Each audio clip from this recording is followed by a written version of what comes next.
everybody. I'm just having a sudden panic attack that I'm forgetting something. If I forget, I forget. I'm sorry. Anyway, welcome to my little podcast called Babbles Travelling Yarns. My name is Grace, and you can find me as Vanawillemiel on Instagram, Ravelry, and Periscope. I am an Irish girl who's travelling around the world. I'm currently in Sydney, in Australia, and it is a beautiful day today. Absolutely lovely spring day. We've got it's the first time I've ever seen oranges and citrus fruits, lemons. God, I couldn't remember the word lemons. And there's like 3 trees just outside our door, so I just go out and pick the lemons. It's like perfectly in season for them. It's really strange. So yes, the birds are being quiet today. Normally there's a tree full of little parakeets and they're chirping away normally. Well, normally quite early in the morning. And unfortunately today is a flight path day. So you might hear quite a lot of planes flying overhead. Unfortunately, it's the only day I have to record, so we'll have to just deal with it. I'm directly under the flight path for Sydney Airport, and today the wind seems to be in the direction that they need to fly straight over my house. Well, that's fine. I tried to ring up and I tried to be like, guys, I'm filming today, could you just not? But I couldn't get through, so no, not really. I want to say a gigantic thank you to a number of people.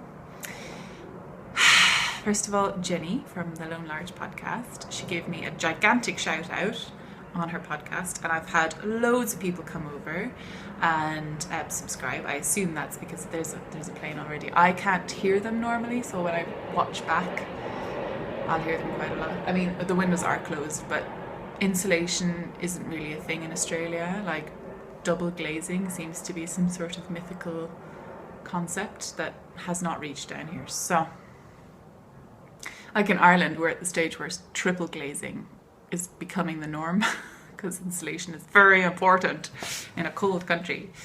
But down here, they're like, whatever, no, it's fine. Just throw some, I don't know, whatever.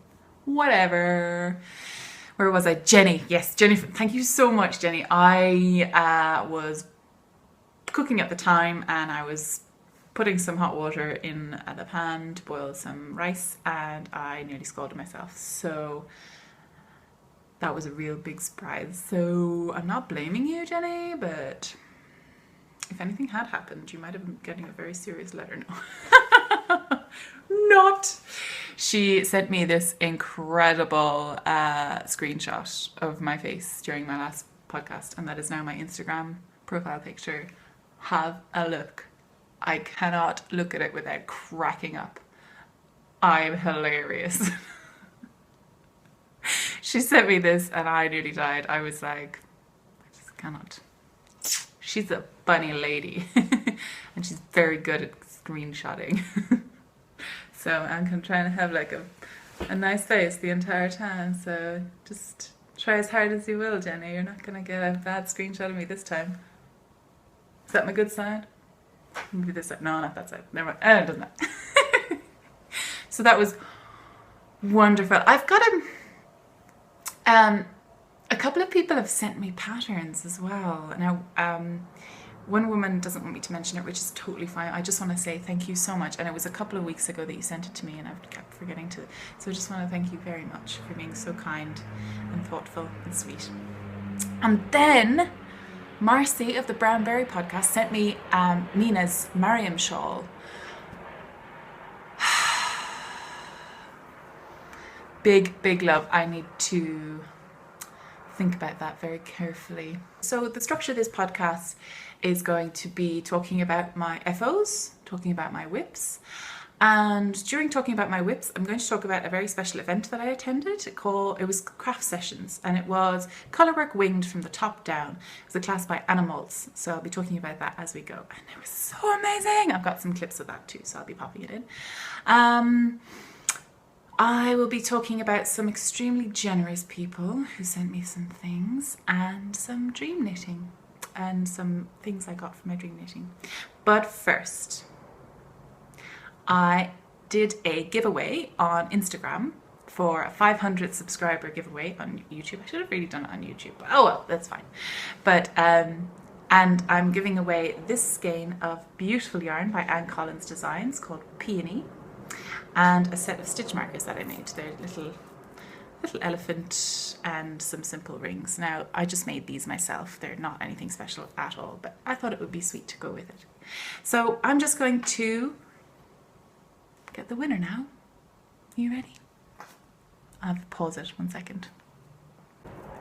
I just did the random number generator, and there was 32 comments on the Instagram post, and the number that came out was number 3, and that was Sarah Shepherdess, which is who is Sarah Shepherd of the Dabbling Shepherdess podcast. What? Well done, Sarah. So I want you to send me your address. PM me on Instagram or Ravelry or wherever you want, and send me your address, and I'll get this out to the post to you as soon as possible. I'm so happy you won! Yay! And just to prove it, if you can see that, I have no idea if it's focusing. Number 3. I counted the comments and everything. So, well done! Ooh, my first giveaway. That was super, super fun. So I'm going to put that aside. Get in contact with me, Sarah. Okay, another giveaway I'm doing. It closes in, today's the 28th, is that right? 26th, today's the 26th, closes in 4 days. 4 days. And I'm going to be giving away all these goodies. Some yarn, some books, a little tote bag, some washi tape, and a couple of drawings of mine, which you probably have seen already. I don't know where the book is, but there are a couple of drawings that I've done, and that's part of my sketch along. So we've got a number of people popping in and doing some amazing drawings and colouring and doodling and whatever they want, and it's in the in Ravelry, in my group on Ravelry. So I'm gonna link all of these notes down below or wherever. And yes, so we've got 4 days to go, and I will maybe I don't know what I'm gonna do. I'm gonna close the thread, hopefully, if I remember, on the 1st of October when I wake up, and draw for the prize maybe next week's podcast. So I have decided to do a weekly podcast because I feel like, well, especially now, because I've got something to talk about, which is the class. But if I don't have much to talk about, I might go to bi-weekly. I'm going to do it as I see fit. Stop touching your hair, Grace. But that annoys me. Oh, my hair. I just need to cut it all off. I won't. I'll never do it. So let's move on to the knitting. No FOs. I've just got too many things on the needles. It's just far too many things, and I've just cast on something with the class. But I have got some progress. So, not much progress on my Bakery Bears socks, my Azeems Dream, which I've stopped halfway. Look at that. Disgusting. However, I did get new needles. They're higher sharps, and jeez, they are sharp. Like, I managed to cut my finger 2 or 3 days before the craft sessions, where I'd be doing farewell with both fingers. Like, what was I thinking? And Tina, who placed the order for High Highs, gave me my High Highs in the car on the way down. Oh my god, sorry about the planes. Oh well, can't do anything about it. And I was knitting in the car, and I was like, oh, ouch, oh, because it kept on like just sliding over this sore bit. So I'm trying to like do like telepathy knitting, where I don't touch the tips, but it's tough. So I'm kind of slowing down on these socks, but I know it's just practice, and they are delicious to work with, like super lovely to work with. So, right, I'll show you the socks, I suppose. These are my Hermione's Everyday Pattern socks. And I'm doing the pattern on the front and then plain on the back. Fish Lips Kiss Heel, which doesn't sit quite nicely like that at the moment. They're like, I like the way it does this. Wait, so you like this, and then you're like, boop, and then you're like, boop, and then you're like, boop. It's so cute. Oh, it makes me happy. Do it properly. Boop. Anyway, sorry. Got it carried away. 1x1 twisted rib, which looks so gorgeous. It's just a pain in the bottom to do. Pain in the buttocks. And I'm still completely in love with this yarn. It is Azeems Dream by the Bakery Bears by Kay and Dan. Where's my thingy? I always have a band-aid in my bag now. Because, just in case I stab myself. I don't have the thing. Oops. But it's Azeems Dream. I believe it's 80% BFL, 20% nylon. High twist. Super twisty and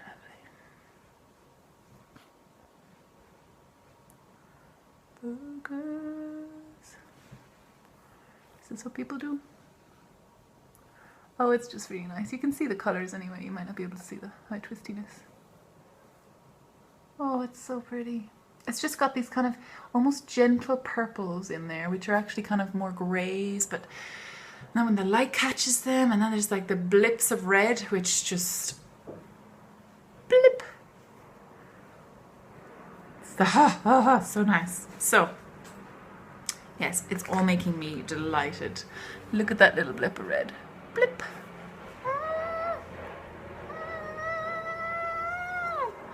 So yes, this is going to be my bus and work and everything knitting. So I said I'd have them finished last week. I didn't. They just screenshot Jenny. Anyway. And Tina also, no, I'll talk about that later. I must remember to talk about that later. So my next sweater, which I've been working on very carefully, is not going to be this one, because I'll talk about that all the time. It's this one, which I've stopped in the middle of a row. I'm sorry if that stresses anybody out. There was one woman at my knitting group, and she was like having a little panic attack because I was like, she was like, stop. I was like, okay. So this is, I should really finish this row, but I can't because it's, I think I'm just going to have to stop and finish it because I can't show it to you otherwise. Excuse me.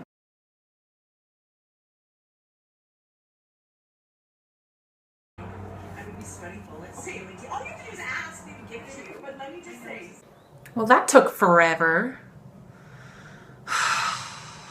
And I'll show you why. So I was just listening to Jodie and Tracy talk about swiping tea bags from the hotels that they were staying in. I was like, that's what I do. I only go to places that have like a buffet breakfast and I can just like wise ladies, wise. So the needle is not long enough to show you exactly. Oh my god, where? Ow, I hit my head. Everything's gone wrong. Oh, I hit my head off my bottle of water. Anyway,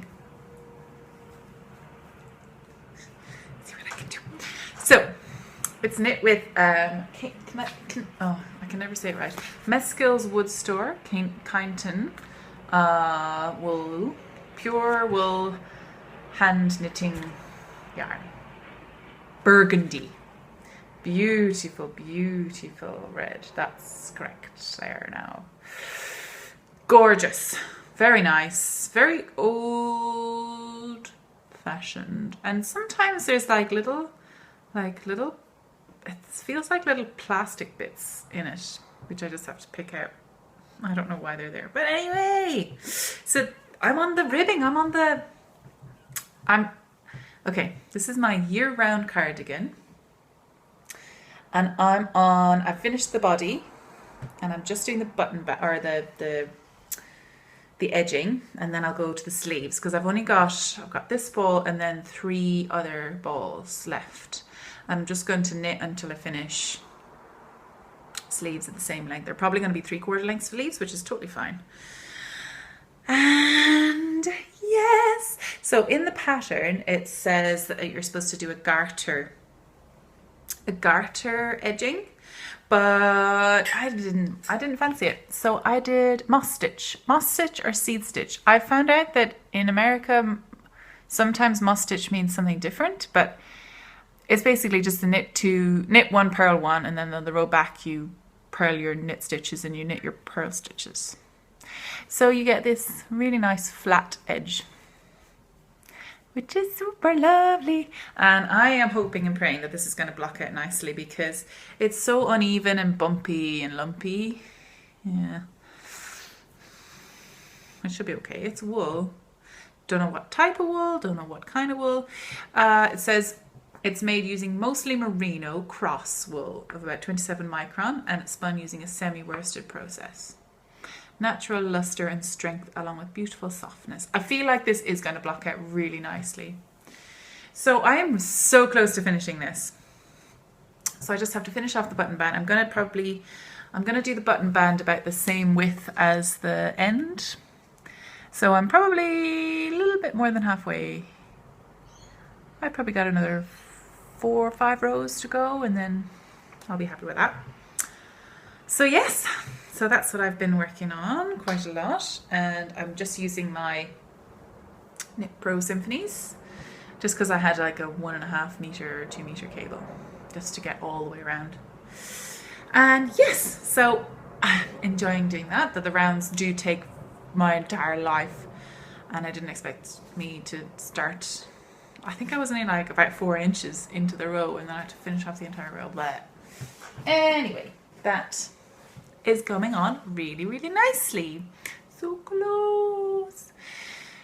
Now, so I went to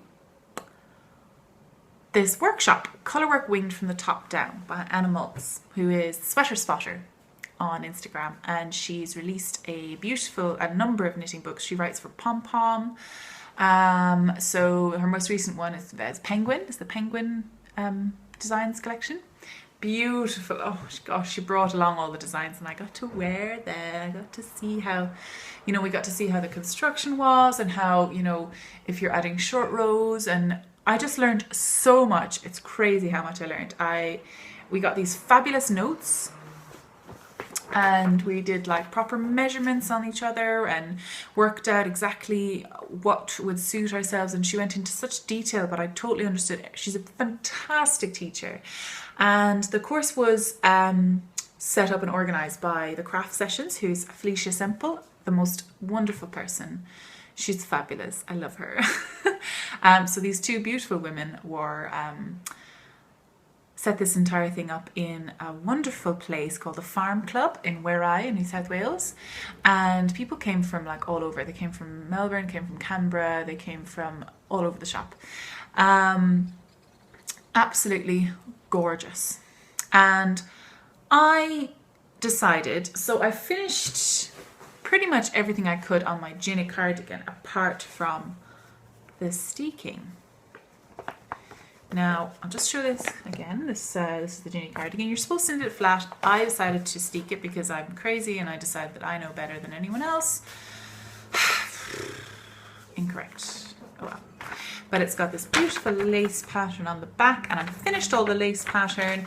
I've finished the whole body, essentially. And I decided to wait before I steeked it to take it to Anna and see what she said, because she is queen of garments, colourwork garments. And I'm so glad I did, because there's nothing better than getting knowledge straight from the source of someone who's been doing this forever and teaches as well. Fabulous teacher. I hope I haven't lost any stitches. So I haven't done the steeking yet, because she advised me to actually pick up and knit the button bands before I steek. So the tension is going to be all correct. Everything is going to be like, it's just so the tension is really nice. which makes so much sense. And then also it's kind of a little bit more secure if you're tying it. So that's what I'm doing. So the lighter blue yarn is, sorry about the colour getting all blown out, but the lighter blue yarn is the centre of my steek. I've picked up from the side and I'm knitting out in a 2x2 rib. And I'm probably, and this is the button band side. It took me a while to figure out which is, you know, for girls and for boys, which side the buttons are supposed to be on. And I found out something really interesting, that the buttons on, hang on, I've got to test my jeans. Is that right? This is, yeah. So the buttons are on the right hand side on women's wear. No, the buttonholes are supposed to be on the right hand side on women's wear. On jeans, are they different?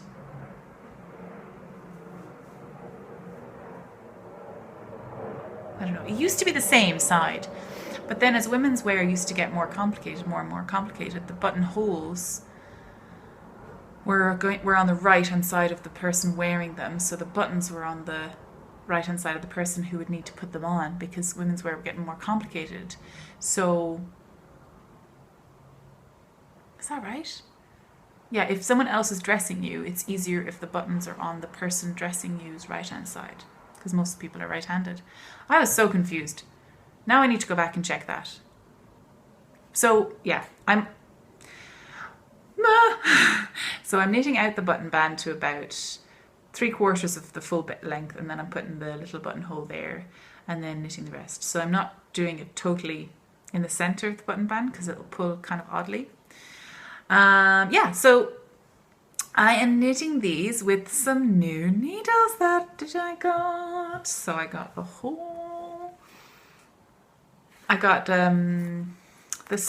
highest set that goes from, it's the 4-inch set. And that was, so they go from 2.75 up to 5-inch, 5 millimeter size. Yeah, 8 US. And I've just put in all the rest of my, it's just so nice to have somewhere to put these, because before they were like all over the place and I was like, oh, I was going to crochet like a needle cozy or a needle thing just to have something to stick them in, but it's looking really well. So there's my little cubics and the rest of my Knit Pro symphonies, which, you know, the saga with the breaking. But I am so happy with these, and I decided to go with the 4-inch ones, the quite small ones, because I am an overhand knitter and I want to do some hats as well, and I find the 5 inches are a little bit tricky to do hats on. So I said, you know what, I'll do the 4. I knit, like, I hold my yarn over. I used to hold it differently, so they'd be over, you know, I'd be holding it like a pen, but now I hold over like this so I can flick and not let go of the needle. So I think that's why Tina and I were talking about it, and she was like, yeah, probably the 4-inch is what suits me better, just for hats and things like that. And I was like, well, I want something that's going to do me for everything, because, you know, it's a bit of an investment, and it's working out really, really lovely. They're so beautiful to knit with. Life changed. Anyway, thanks, Tina. So she ordered them when she was buying some, and it was the best weekend. I just got everything I needed. She also gave me this little adorable little needle cozy. I don't even have them, but a little snaps. So I'm really happy with these. Look at the little monkeys. I'll put the shop in. I don't have it right now. Tina texted me with the name and I can't remember it right now. But so cute and adorbs. So those are a few of my enhancements. So I'll just show you the back of the sweater. That's the Ginny cardigan. Little owls lace pattern on the back, which I'm so proud of myself. Very proud of myself. And I just got the neck on the tiny little needle, tiny little cable. So yeah, I'm gonna knit up both of the button bands, and then I'm going to steek it. I'm going to do a crochet steek like Mina does, and because I watched her video and it looked wonderful. So, and then I'm going to pick up for the neckband and just do a plain garter It looks really nice on this, so I think I'm going to do that. Just like a plain garter neckband, just there. So it's all going to work out. I'm feeling so much better about it. I was really worried about it, and now I am not, because the queen has spoken. The queen of steeking has spoken. I'm so glad I brought it to her, because I really didn't have a clue, you know? And she was explaining stuff about tension and how, like, she picks up every single stitch and then decreases down on the next round, because then you'll get a really nice, because you know sometimes it says pick up every 3 and 4 stitches, but you get like little gaps, you know, if you pick them up like that. So she says pick every stitch up and then decrease, and I was like, oh yeah. So I had a little bit of a worry moment with this, and I'm still not sure if it's going to work out my previous cardigan, my year-round cardigan, because this one says pick up. Well, okay, it says when you're knitting it flat, just knit. So it doesn't say slip the stitches on the edge, which I normally, well, I did do it because I like the edge and it's easy to pick up the stitches. However, you're then reducing down the amount of stitches you pick up by half, aren't you?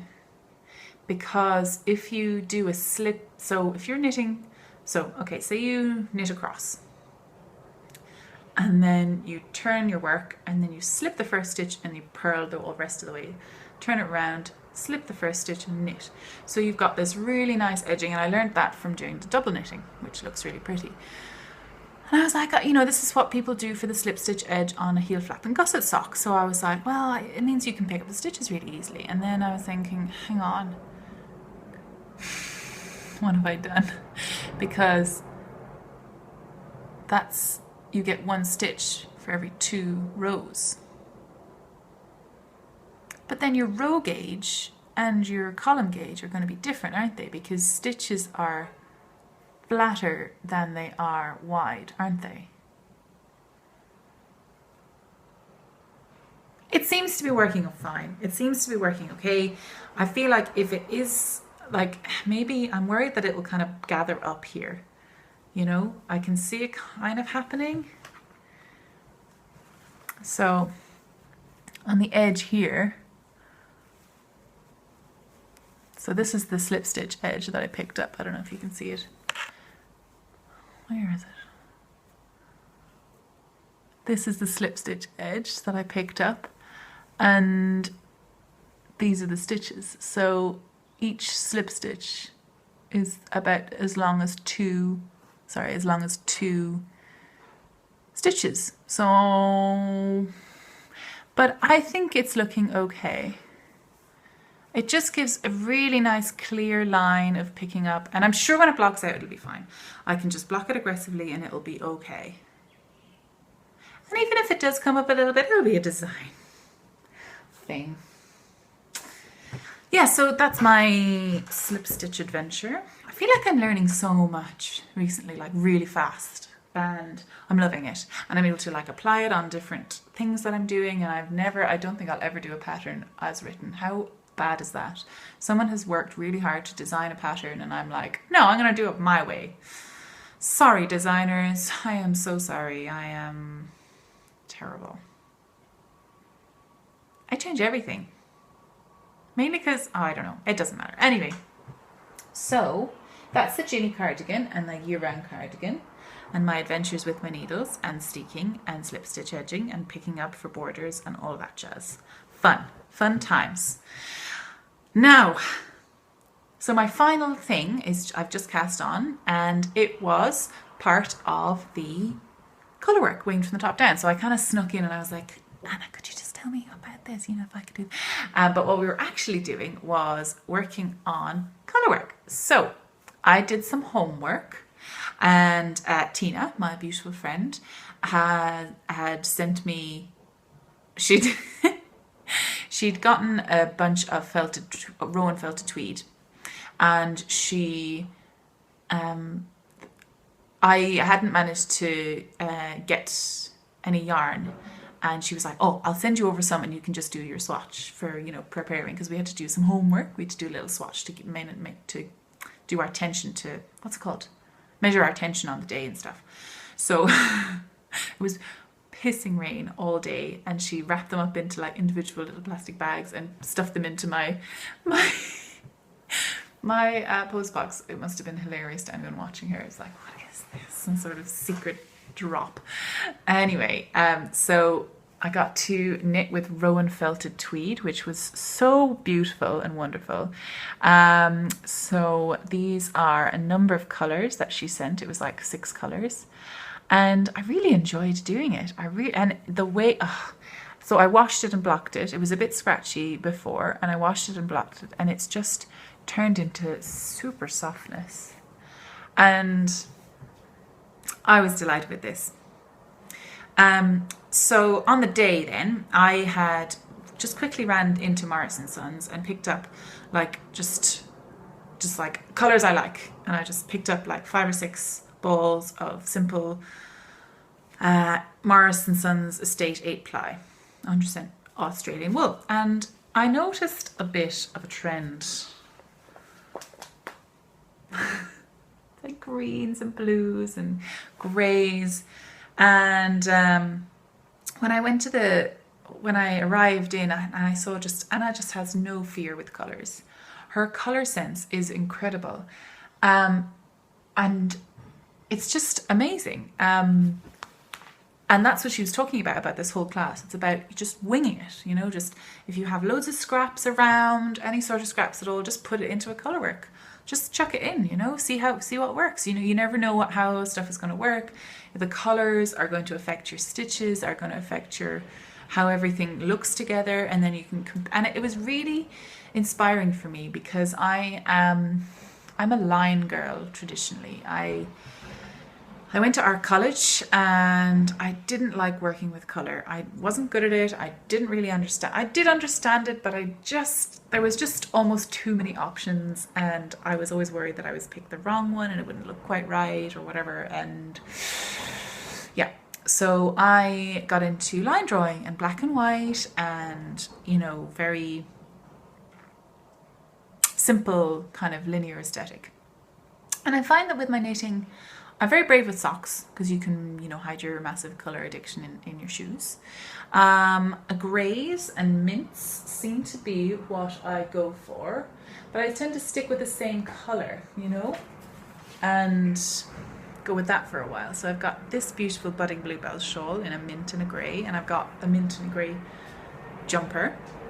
I've got this lovely beautiful shawl, Narita shawl, by Marsha Ibuki from the Who's Very Little, and this is also blue and grey, and I'm like, So this another blue, and this is kind of the most colourful, but it's not really. It's kind of like a burgundy. I mean, this is the colour of my school uniform. It's the colour of my work uniform. It's almost a neutral, you know. It's like a warm red, whatever. And they're all kind of not very exotic, I find. And then I also had this. I showed up with this and I was like, oh, this is a theme now. And you know what? There is something to be said for your favourite colours and everything, but I was just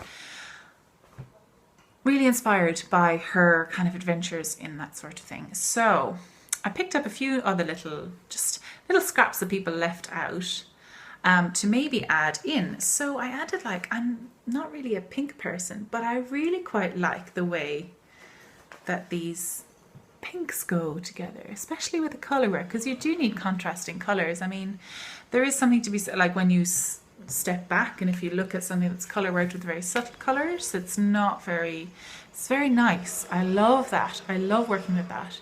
And say if I got like all of the greys and just did a subtle gradient colour work, that's really nice. I mean, if you've got the white in there, that makes kind of a beautiful shiny colour, shiny bright contrast, which is really nice. So I decided to maybe play with something like this as well.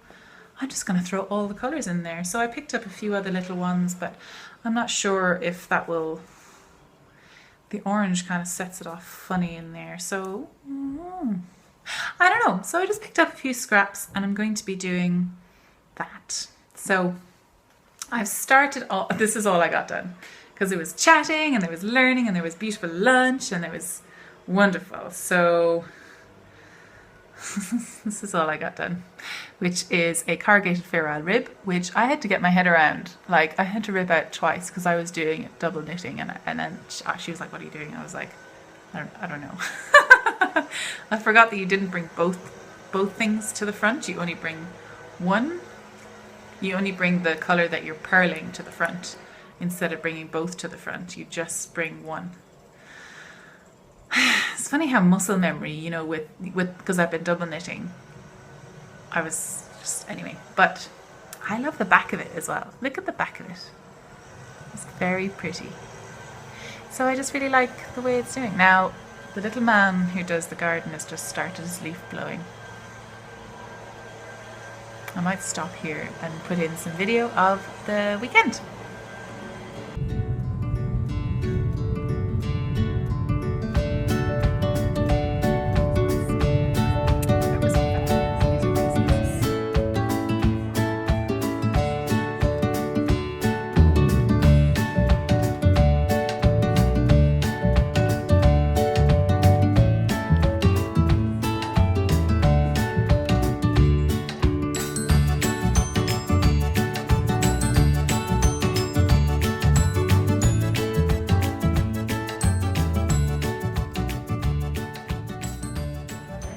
Tina. Hello. Where are we today? We're at the craft sessions. We're near Mossvale at the Farm Club, and we're doing a colour workshop with animals. So what are you using today? I'm using rowan felted tweed in a variety of colours. In all of the colours? All of the colours, yeah. I think you might have, yes, every single colour in the rowan felted tweed bow. Yes. I've got this far with my new fancy Hiya needles. Look how pretty they are. And I've added in my little other ones as well. Beautiful little 4-inch Hiya. And I'm working on a mystery. We're all working on mysteries. Get your face in again. And it's a beautiful old barn. We've got the whole table full of yarn. And it is a very happy time.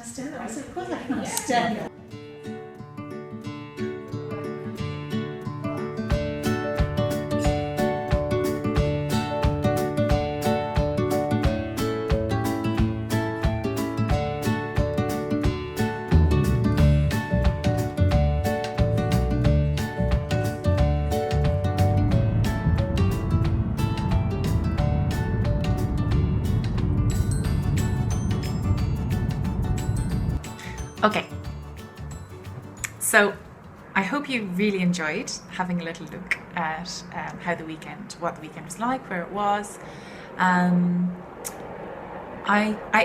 Sorry about the plane. I ended up buying, I didn't buy the penguin book because I'm a little bit, as always, strapped for cash, but I did buy this wonderful Knitter's Graph Paper Journal, and it's by Rowan Morrison Books, and she brought them for the class. And it's special graph paper, which has the squares slightly fat, so they're rectangles. They're fatter longitudinally, so landscape, more than portrait. And they have it like blocked off into five stitch counts. Just so it's just really handy for colour work. So just as the little man was doing his little leaf blowing, I was just doodling out some ideas for how the sweater might look. And I've just been highly inspired by a lady on Instagram called Jennifer Steingass. Her Instagram name is knitILove wool. So it's knit _love wool. You should definitely look her up. I mean, a lot of feral, kind of traditional feral Icelandic Norwegian jumpers with the yoke They don't really appeal to me, but this lady's colour sense and her patterns and everything is just absolutely beautiful. You should definitely have a look at her patterns. She's Jennifer Steingass on Ravelry. I'm just in love with her colours, and she inspired me quite a lot when I was picking out those kind of blues, because she does kind of muted colour tones really nicely put together, and I'm just like, oof, I love them. So I might buy one of her patterns and try and incorporate those charts, because they're just stunning. And try as I might, you know, it might look okay if I do it, but it's best to learn from the mistress, or the woman who knows what she's talking about. So when we were leaving, I bought the Nature's Graph paper, but I also got this tiny little pin from the Penguin book. Oh, so cute. So that is going on my little pin bag here to remind me of that weekend. Also, with the craft sessions, they did I'll just pop this on now before I forget. So I always have it. Anyway, so they also made out they got some beautiful pictures from the craft sessions, and they put them into little magnet forms. So they're going to be part of a giveaway, I think. I think I might keep one. Oh, they're just absolutely beautiful photos. This is definitely Felicia's beautiful photography that she does. It's absolutely gorgeous. You should definitely follow her on Instagram as well. She's the Craft Sessions. But her photography is stunning. So these are magnet. I'm going to try and not bring them too close to my computer. I'm sure they wouldn't. You never know. So they're absolutely beautiful. So they're going to be part of a giveaway. Well, one of them is. I really like this bag, which is like a mess full of stuff. It's like my life. And then this one, it's just so beautiful and neat and tidy, but that's not me. I'm not very neat and tidy. I'm just not. So that's going into my package for prizes, my prize bit. And we got this beautiful like bookmark, and this is one of her shawls, and I saw it in the flesh, and it's absolutely gorgeous. So this is the Diagon Apples scarf, and I think it was based on Anna's mother's geraniums flower bed, I think. And there's just all these sort of colours that she just puts together. And she was saying that, you know, some colours that you wouldn't like just one shawl to be in, like maybe, I don't know, these two colours, they'd be terrible in a shawl, just those two colours, but surround them with all the other colours and they completely change. It was just a fascinating insight into colour theory. I loved it. And I'm using my new ha-has, and I'm now in love with these little stitch markers. I thought they were like a little bit more flimsy, but they're like a really sturdy plastic. They came with the hi-has. It was super, super lovely. So, what a great day. What a great day that was. So we drove up, another woman that was with us drove up, Deb. She drove up and down, and she let us all have a little knitting time in the back, and it was just the best. This little horsey outside. Took a little video of it. I scared him a little bit when I was running down the hill. I'm sorry. The shawl is falling off. My Narita shawl. I just tie it like an old granny would. It'll stay on then. Yes. So I arrived home anyway, and I was starting to get a funny pain in my foot. I have a funny pain in my foot anyway, and on Friday I managed to pick up a package that a friend had sent me from Instagram. Or not from Instagram, from Ravelry. She contacted me and she was like, oh, I work with rock tape, which is I was using some tape earlier on an Instagram post for my shoulder, but it was just tape I picked up from the Chemist Warehouse, and it wasn't very flexible. Not exactly what I was used to. I have worked with KT tape before, and it's just you saw them a lot in 2012 London Olympics. All the athletes had this tape all over their muscles, like really bright and colourful tape, which I have on right now.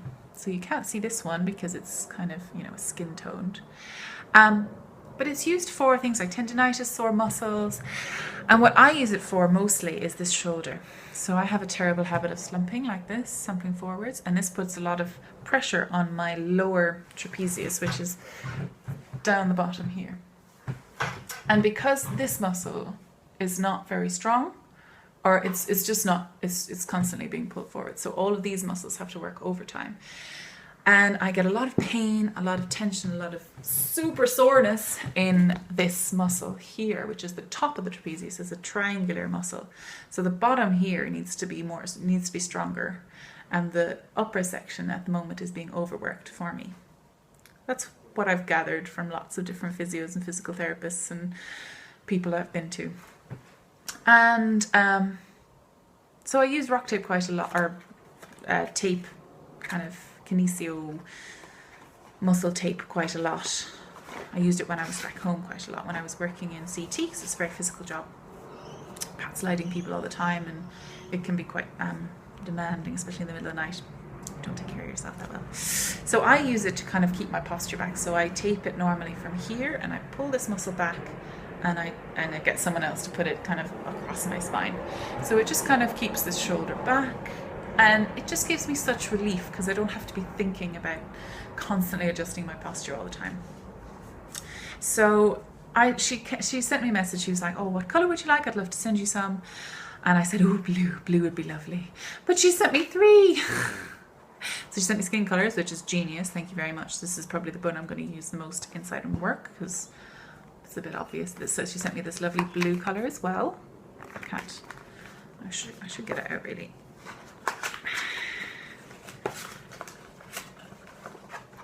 So this really nice blue. And this one's my favourite. It's like a rainbow. It's a rainbow colours. So there are loads and loads of links on how to apply the tape on YouTube. You also get this gigantic leaflet full of ways to put it on. This back one is really useful sometimes as well. And I love it. Love it, love it, love it, love it, love it. So the only problem is I can't wear it for too long. Well, I haven't had that experience yet with the rock tape because I've just put it on last night.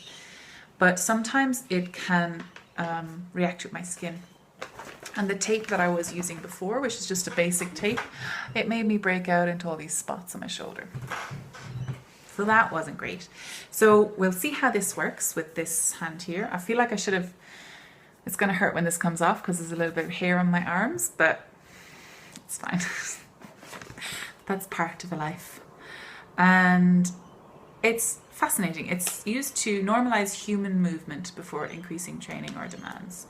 So it's for corrective kind of postures, and it's important that you put it on correctly, which is why the YouTube videos are so useful. It's great, and I'm loving the colors. It stretches really nicely so that it doesn't restrict your movement at all. So when I was putting it on, especially on the thumb, you raise the thumb and then you just bend the top part. So you stick it on there and then you pull straight back and then attach it here. And then you pull it in this way. So it gives you this really nice feeling when you're moving. It's like you're supported. I don't know, maybe it's all in my head, but I feel it helps. And if it helps, it helps. And especially this finger, because this is the worst bit, this finger. It's because I'm a flicker. And I look like I'm a cyborg. That's what I like the best about it. My new cyborg abilities. So, she sent me 3 of those, which was wonderful. Thank you so much, Kate. The best. You're the best. And she also sent me some of this, which I used on my foot. So it's called Rock Sauce. Chill. Do not eat or drink. Okay. And it uses water, menthol, alcohol, glycerin, candula, arnica. It's basically like a cooling gel for painful muscles. So I used it on my leg the other night, just after I came back from the craft sessions, and it was just wonderful, really, really nice. And I used it on my shoulder as well, and it stays like, gives you this kind of cold feeling. It's like, it's not as, it doesn't smell of anything, it just gives you the feeling of deep, the deep heat, but deep cold. It doesn't have that really bad smell though. Sometimes I love the smell, but sometimes the smell can be a bit overpowering, so this is wonderful. She also sent me this amazing book, and I'm this far through it. So it's all about death. When breath becomes air. So it's about the moment of stopping. So it's written by this man, Paul Kalanithi, who's a neurosurgeon and a writer. He has like degrees in English literature and human biology and history and philosophy of science and medicine from Stanford and Cambridge. His reflections on doctoring and illness have been published in New York Times, and he died in March 2015, aged 37. And this book was written when he discovered that he had cancer. And he had the exact type of cancer that he was a doctor for. He was a neurosurgeon. And it's something that, as a medical professional, you have this feeling that you're very separate from death. You can deal with it, no problem. It's like a normal part of life. But when it happens to you, or when, an illness happens to you, it's like everything you've worked for in your life has changed, and you suddenly realize what you've been doing your whole life. It's like a massive perspective change, or change of perspective. So he's a beautiful writer, absolutely fantastic read. And she sent it to me, Kate sent it to me because she thought that everybody should read it. And I've been in contact with Barbara from knittingILove, and she says that a friend of hers who's a doctor has also recommended this book super highly. She hasn't read it yet, but you should, Barbara, you should. I've only gotten that much in. So, it's not the most light-hearted read, of course, but it is fascinating. And I think there's a lot of coming to terms with life and death in this book. And I think that's important for everybody to realise that we're not here forever. We've got to make the most out of every single moment. Grace is meaningful moments. She also sent this green. Isn't this beautiful? It's absolutely stunning. It's Wonderland Yarns, sock fingering, 128 yards, 1 ounce, 100% superwash merino, and it's super squishy. So I might use this for like socks or heels, cuffs and toes. Heels, tufts and toes. What? Because what's a package without what yarn? I know, right? I felt it squishy. I was like, she's got yarn. It was huge, the package. Oh well. You are all so crazy with your gifting skills. I'm not very good at gifting skills. You know what? I'm just not in a position where I can at the moment, so that's okay. So, I'm going to keep all that together. Make sure that I don't lose anything. Now, what else have I got to show you today? Oh, so I did something bad. It's not. So, okay, let's explain.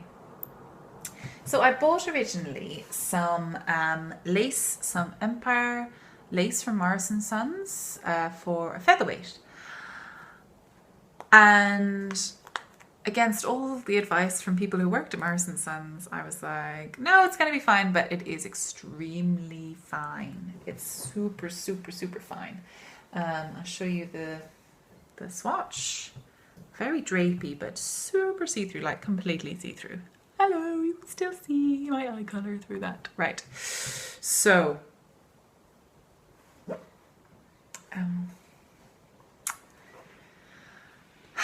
Chelsea from Legacy Knits podcast is doing a featherweight, and I cannot get her featherweight out of my head. I cannot get her colours out of my head. Now, they're not my colours, but the way that she's done it, I'd totally knit it as well if I could get those colours. But it's just super, super beautiful.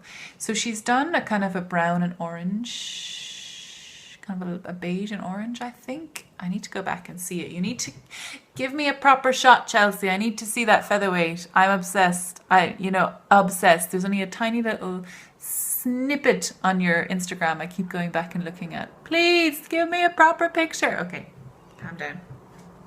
So I want to do something similar to the design that she's doing with the striping.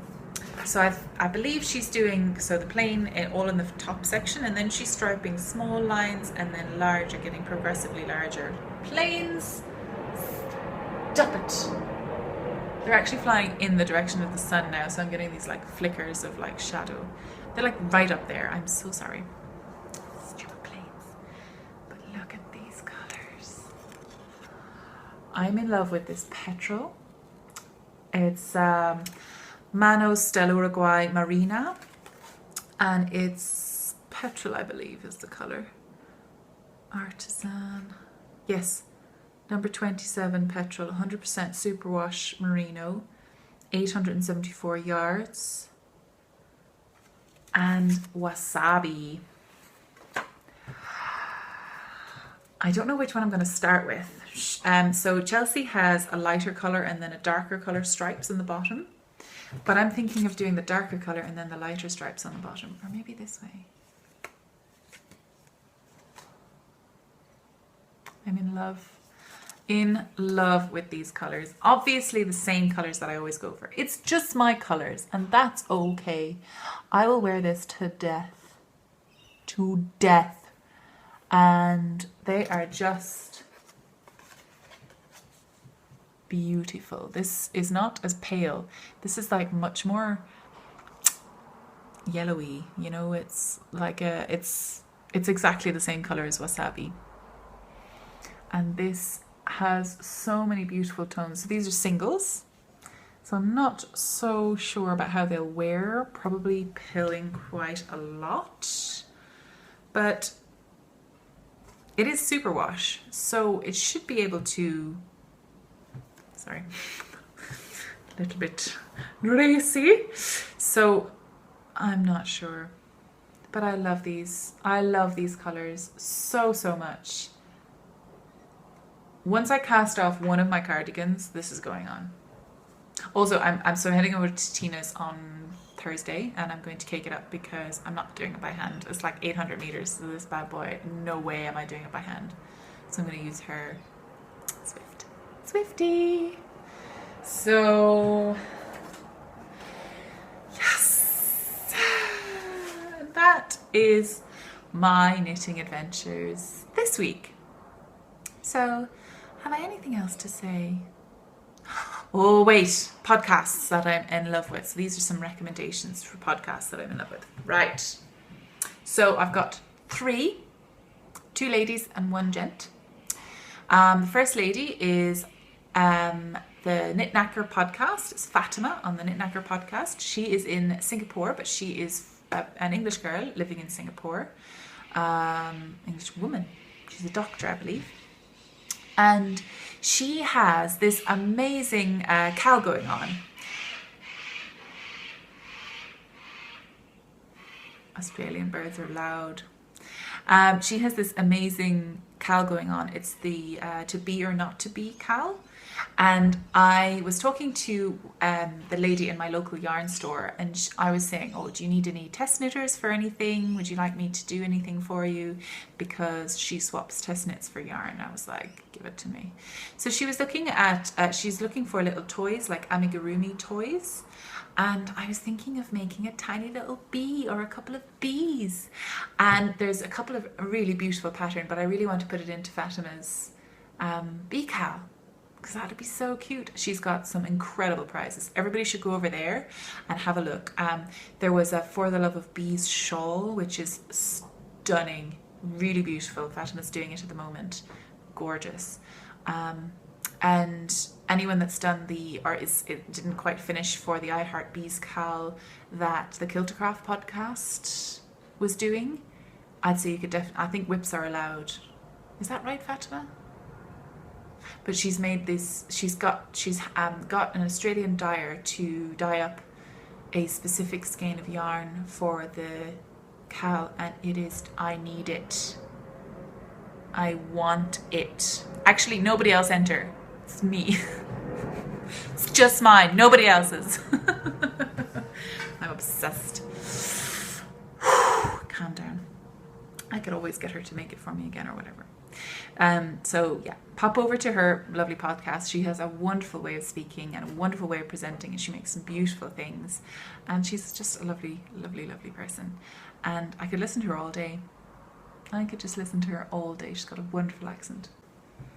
So the next lady I want to talk about, or the next woman I'm talking about, girl, person, I want to talk about is Kelly from the I'm Yarn Inspired podcast. So it's IMYARN, so all one word, inspired. And she is she is so sweet. She's another English lady, English person who she reposted something from the Natters podcast, and I followed her thinking that she was Knit Knacker, and then she followed me back and she commented on one of my videos, and then I was like, oh, I hope you're having a great time in Singapore. I completely thought that she was Fatima. So stupid, but I'm so glad that I made that mistake, because she's got a wonderful podcast. She's got about 17 episodes up now, 17 shows, so you should pop over and see her. I was like, I cannot believe I was so rude. I think she reposted something on Facebook about the bee cal or about the giveaway or something. I just got my wires crossed, but I'm glad I did, because serendipity. So she's absolutely lovely. Hi, Kelly. So, and the final one, who I just found out about last night, and I am so glad I found out about him. I was watching the Sockmatician, Nathan from the Sockmaticians podcast. The Sockmatician. He is the Sockmatician. And he was talking about this podcaster called Bearded Chiel. And you have to say it in a Scottish accent, so it's like Bearded Chiel. And that is John Glenn. And he is a very experienced knitter. He's knitting since he was 10. He's been knitting for over 40 years. And he just is not afraid of anything. He just invents patterns off the cuff. He has a couple of patterns up on Ravelry. He's just managed to knit a wrist kind of fingerless mitts, and they've got this really interesting ribbing detail. I think it's done in like a moss stitch ribbing detail, and it seems to fit everybody. So I really want, I hope you write up that pattern actually, John, because I want to have a go. But he just invents patterns. His grandmother taught him how to create patterns as he went, and he did this amazing little tour of a fabulous shop, like a yarn and fabric shop. I cannot remember the name of it now, but you should go over and have a look, because I went on their website and it was actually led me straight to eBay, and incredible value, high-end kind of industrial yarn, 100% British wool, cashmere, for crazy good prices. Crazy good. And the thing is that, because I've been discovering a lot of these really interesting kind of high-end commercial yarn providers that sell on the cone, and the yarn is still quite oiled for the machine knitting. So they're sending kind of end of line or whatever. They didn't need that much of that lot, so then they change their color or whatever. So they sell off these kind of oiled yarns which look very thin, and they're kind of like cotton to knit with, and then the second you block them, like you have to block them really aggressively with like boiling hot water, and really to kind of get rid of that grease, like wash it with detergent, and it just blooms into this beautiful silky fantastic thing. And the price of them are so good. So pop over to John's podcast, the Beardy-Chiel podcast. It was so lovely to hear his wonderful Glaswegian accent. And he was talking this week about all of the different jobs he's had through his life, and he's had some health issues, and I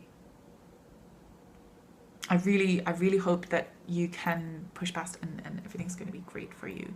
But so everyone should go over and have a look at what he's doing and support him, because I am fascinated by everything he's making, and just the way he talks and the way he puts together his podcast is really interesting and so great. So pop over to the Beardy-Chiel podcast and have a look at some of his patterns. And I agree totally with what Nathan said. He just has no fear. Like, he would just throw himself into pattern making. But I suppose it's just not a big deal for him, because it's what he's been doing for his whole life, you know.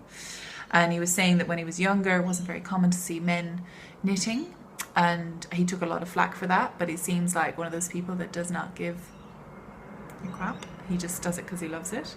And he made the most amazing, cute little Aran jumper for his friend's daughter's baby, with a tiny little bubble hat as well. And I was just like, I want that in my size. I need it to live. So cute. So I thoroughly recommend him. I really enjoy what he's doing and his podcast, and I can't wait to go back. I've only watched 1.5 because it was really late last night when I finished watching Stock Magicians, and I was like, I have to go over and see this Beardy-Chiel person, because Nathan was raving about him. So go! Those 3 people, that's 3, number 3s. They're my recommendations for this week. I'm reading Outlander at the moment, or I'm listening to Outlander at the moment, and I've actually given up. I mean, it's exciting and a little bit racy, you know, very cool. But I'm just sick of everybody getting kidnapped all the time. I'm like, where is this going? What's the plot? What's happened? You know, there's no sort of driving force anymore, apart from just, I don't know. I might go back to it. I still have the audiobook, but I haven't finished the first audiobook. I don't know. Maybe I should try and stick with it, but life's too short to continue doing something you don't enjoy doing.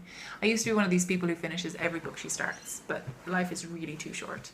So I'm now just listening to podcasts, and I'm trying to find the next audiobook. I have normally I'm like crying out for credits, and I'm dying because I've got lots of books on the go, but I can't find anything that I'm really interested in. So the Skein and Abel podcast, one of the girls from the Skein and Abel podcast, recommended this book called Rook by Daniel O'Malley, and it's like a paranormal kind of spooky fantasy thing, which is right up my alley.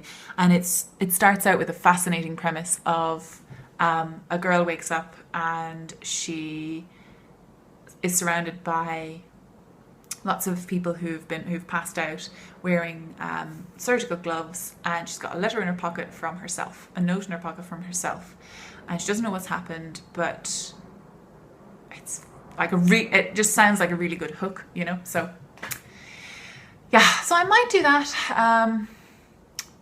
Yeah. Does anybody have any good Audible recommendations? Any audiobook recommendations?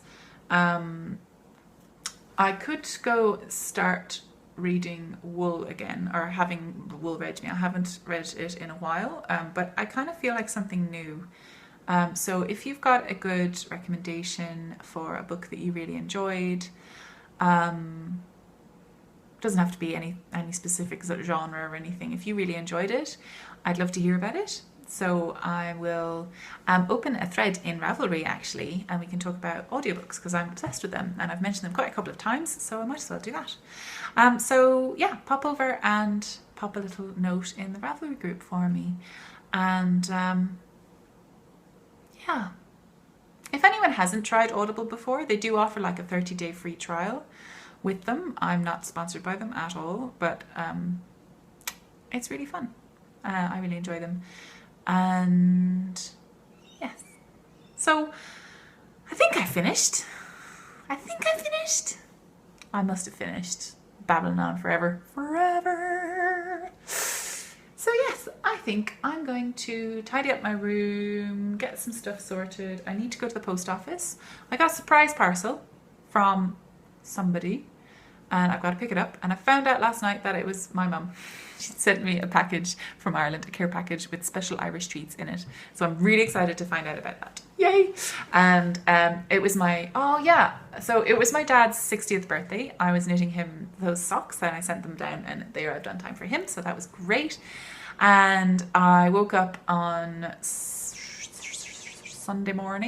yesterday morning, we've got an entire family thread of so everyone's 40 people in this one thread on Viber, one group on Viber, and I woke up to 40 messages and they were all videos of drunken videos of Irish dancing, and I would love to put them on here. You should see the crack that went on. It was hilarious and it made me super homesick and I really wish I could be there, because we always have these massive family gatherings and I really did not appreciate them when I was younger. What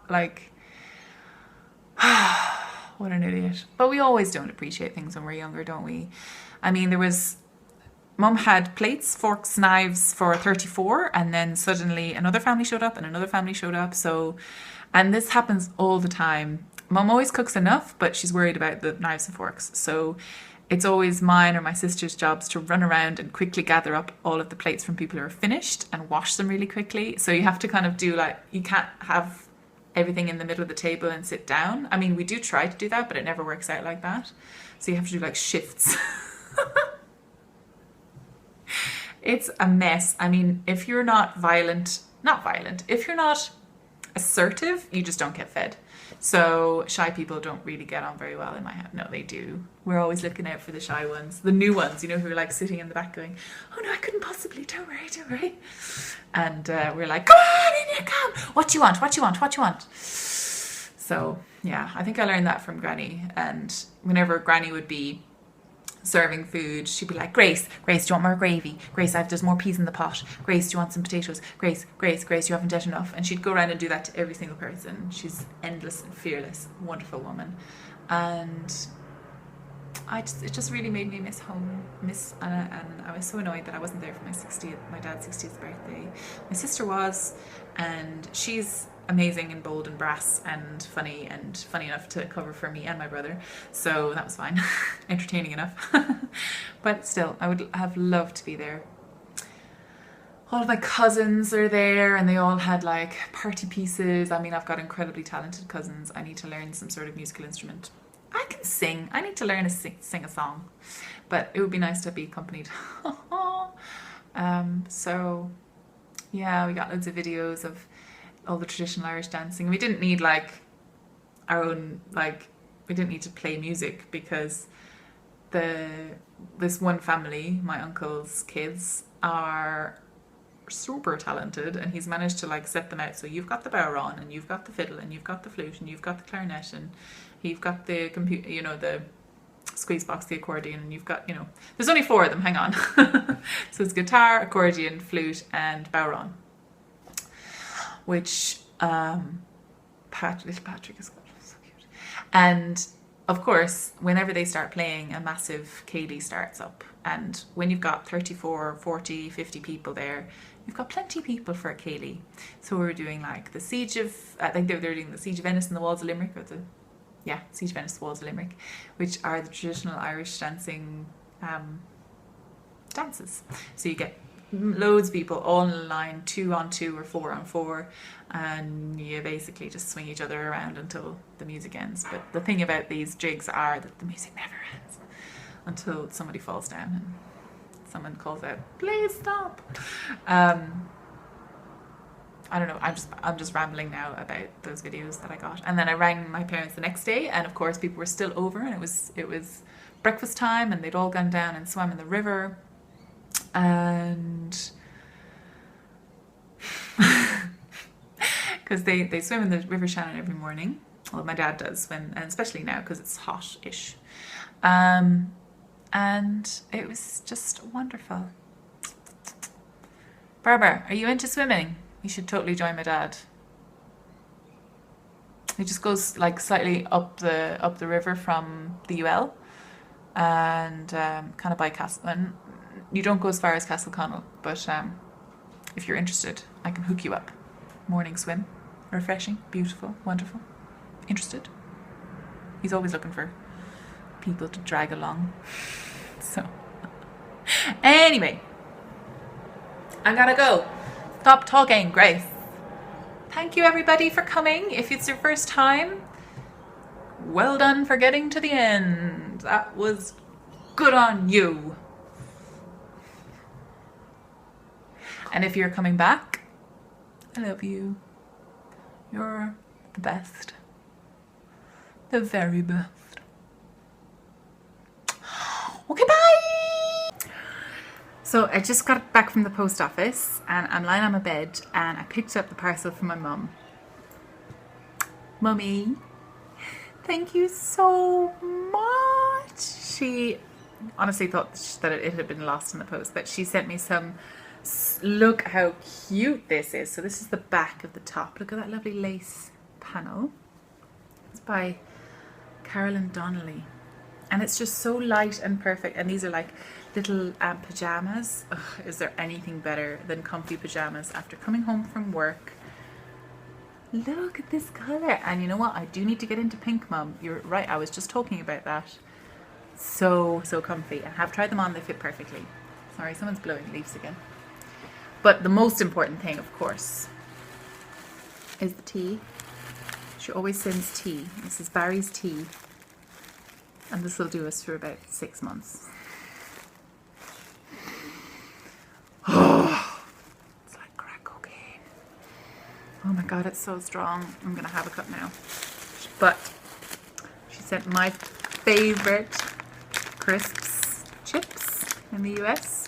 Tato crisps, salt and vinegar. The best things on earth. Absolutely gorgeous. And this was the only one that survived, Mum. The rest of them are very flat. So they'll go into crisp sandwiches. They're not very good at minding the post here. I mean, you hear on Facebook all the time that like postal vans have caught fire, have been robbed and stuff, so. Curly whirlies. Curly whirlies! There's like 4 in a pack here. These are hard, chewy toffee. Dipped in chocolate. Possibly the best bar in the world, next to Moro or Boost, I think it is in the UK. And these bad boys. Now this is only at Christmas that you get this. This is like exotic. Elite chocolate Micados by Jacobs. It was Jacobs, isn't it? So it's like a biscuit base and then a marshmallowy bit, jam, and then coated in. It's normally coated in desiccated coconut. So I wonder, is it desiccated coconut and chocolate? No, it's not. I hate desiccated coconuts. This is perfect. Mommy! I love you. I just wanted to put that in at the end just to say, Mommy, I love you. I'm going to put these on right now. They're so silky and light and perfect for hot summer nights. And she sent me this lovely message about what's going on in the world. The only way to keep up with Mum is to leave the messages. Thanks, Mummy. Bye.